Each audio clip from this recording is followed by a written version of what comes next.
35 ವರ್ಷದ ನಂತರ ಅಂತವ್ರನ್ನ ಅರೆಸ್ಟ್ ಮಾಡೋದಕ್ಕೆ ಇಲ್ಲಿ ಏನಂತಾರೆ ಈ ರೀತಿ ಸರ್ಕಾರ ನಡೀತಿದೆ, ಐಸಿಸ್ ಸರ್ಕಾರ ನಡೀತಾ ಇದೆ, ಇಸ್ಲಾಮಿಕ್ ಸರ್ಕಾರ ನಡೀತಿದೆ, ಮೊಘಲ್ ಸರ್ಕಾರ ನಡೀತಿದೆ ಅಂತ ಕೇಳಿದ್ದಾರೆ.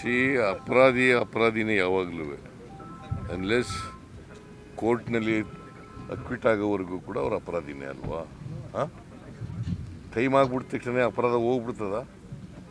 ಪ್ರಹ್ಲಾದ್ ಜೋಶಿಯವರಿಗೆ ಕಾನೂನು ಗೊತ್ತಿದೆಯಂತ ಇಲ್ಲೋ ಗೊತ್ತಿಲ್ಲಪ್ಪ ನನಗೆ.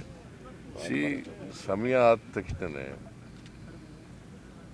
ಕೋರ್ಟ್ ಅಪರಾಧ ಅದು ಹೋಗೋದಿಲ್ಲ, ಅದು ಇರ್ತದೆ. ನಾವು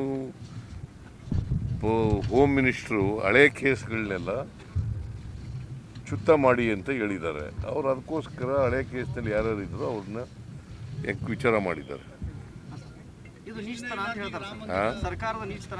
ಅವ್ರದ್ದು ನೀಚತನ, ಅಪರಾಧಿಗಳನ್ನು ಬೆಂಬಲ ಕೊಡ್ತಾ ಇದ್ದಾರಲ್ಲ ಅವ್ರಿಗೆ ನೀಚತನ. ಸರ್, ಈಗ ಕೋರ್ಟಿಂದ ಸಮನ್ಸ್ ಜಾರಿ ಆಗ್ತಾ ಇರ್ತಾವೆ ಸರ್. ಈ 3 ಸಮನ್ಸ್ ಆದ ನಂತರ ಅವ್ರನ್ನ ಕೋರ್ಟ್ಗೆ ಪ್ರೊಡ್ಯೂಸ್ ಮಾಡಬೇಕಾಗಿದೆ ಸರ್. ಮತ್ತೆ ಈ ಕೇಸಲ್ಲಿ ಯಾಕೆ ಸರ್ 30 ವರ್ಷದ ನಂತರ ಅನ್ನೋಂಥ ಪ್ರಶ್ನೆ ಇದೆ. ಗೊತ್ತಿಲ್ಲ ನನಗೆ ಯಾಕೆ ಅಂತ ಗೊತ್ತಿಲ್ಲ, ವಿಚಾರ ಮಾಡಬೇಕು ಪೊಲೀಸ್ನವ್ರ ಜೊತೆ. ಬಟ್ ಪೊಲೀಸ್ನವರು ಹೋಮ್ ಮಿನಿಸ್ಟ್ರಿ ಏನು ಹೇಳಿದ್ದಾರೆ ಹತ್ರ ಕೇಳಿದ್ದಾರೆ ಅಷ್ಟೇ. ಸರ್, ಕೋರ್ಟ್ NWA ಜಾರಿ ಮಾಡಿರ್ತಾರೆ ಸರ್, ಅವಾಗಲೇ ಮಾಡಬೇಕಾಗಿತ್ತಲ್ಲ ಸರ್, ಯಾಕೆ? ಆಯಿತು, ಈಗ ಮಾಡಿದ್ರಿ ಏನು ತಪ್ಪೇನು? ಈಗ ಮಾಡಿರೋದು ವಿಳಂಬ ಆಗಿರೋದೇ ನಿಜ. ಈಗ ಮಾಡಬಾರ್ದು ಅಂತ ಇದೆಯಾ? ಸರ್, ಪ್ರಹ್ಲಾದ್ ಜೋಶಿ ಏನು ಮಾಡೋದು ಸರ್? ಪ್ರಹ್ಲಾದ್ ಜೋಶಿ ಅವ್ರೇನು ಲೀಗಲ್ ಎಕ್ಸ್ಪರ್ಟ್ ಏನ್ರಿ? ಲೀಗಲ್ ರಿಮ್ಯೂನರವರು ಪ್ರಹ್ಲಾದ್ ಜೋಶಿ ಅವರು ಅವರೇ ಕೋರ್ಟಾ? ಸರ್, ಈಗ ಪ್ರಹ್ಲಾದ್ ಜೋಶಿ ಹೇಳೋದನ್ನೇ ವೇದವಾಕ್ಯ ಅಂತಂದ್ರೆ ಹೆಂಗೆ? ರಾಮ ಮಂದಿರ ವಿಚಾರವಾಗಿ ಮತ್ತು ಸೋನಿಯಾ ಗಾಂಧಿ ರಾಹುಲ್ ಗಾಂಧಿ ಅವ್ರನ್ನ ಖುಷಿ ಪಡಿಸಲು ವಿರೋಧ ಮಾಡ್ತಾ ಇದ್ದಾರೆ.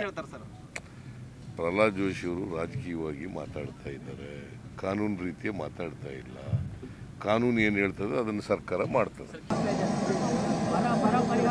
ಎಲ್ಲ ಕೊಡ್ತಾ ಇದ್ದೀವಿ, ಎಲ್ಲ ಶುರು ಮಾಡಿದ್ದೀವಿ. 2,000 ರೂಪಾಯಿವರೆಗೆ ತಾತ್ಕಾಲಿಕ ಪರಿಹಾರವನ್ನು ಕೊಡ್ತೀವಿ ಮೊದಲನೇ ಹಂತದಲ್ಲಿ. ಇಲ್ಲ, ಅದು ಎಲ್ಲ ಆಧಾರ್ ಲಿಂಕ್ ಎಲ್ಲ ಆಗಬೇಕಲ್ಲ, ಅವ್ರ ಅಕೌಂಟ್ಗೆ ಹಾಕಬೇಕಲ್ಲ, ಅದರಿಂದ ಸ್ವಲ್ಪ ವಿಳಂಬ ಆಗಿದೆ.